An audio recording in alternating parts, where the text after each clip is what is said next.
ป่วยทุกข์ทั้งโลกขอให้ดูน้ำอยู่ผู้ตายน้ำจงให้ทุกข์แก่ขอแก้วอยู่เมื่อขอให้เจ้าวันพัดเป็นเรือลาให้ทุกข์ทั้งเจ้าวันเจ้าขอกันให้น้องให้ได้แก่ขอคนเดินมาขอให้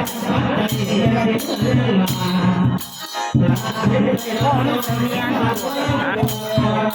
ชื่ออะไรพวกเราเสียกูต้องเป็นโคเทียนี่หาของแซมอันนี้มาให้ชมมาเนี่ยเขาเนี่ยพาที่พาไปนี่อะไรมองให้คนไปโบราณอะไรมาแถวแถวแถวเลยนอนขึ้นมาบอกเรื่องที่เราเมื่อวันก่อนหาวันเดือนเดียวเนี่ยฉันเจ้าอยากเรื่องให้เราได้ลาข้าเจ้าผู้แม้ใครไม่ผู้ไม่ขอของเจ้าทุกอย่างฝากตัวใจขอเพื่อเจ้าเมียบอนทั้งนี้ทั้งผู้รับน้ำจนก็ให้ไม่ได้ผู้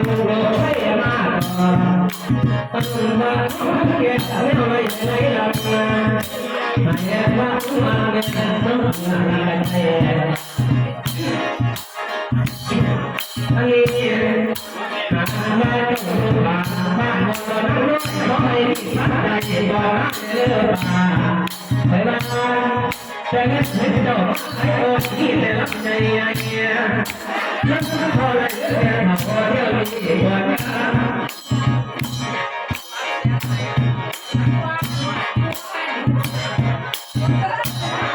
ไปบ้าน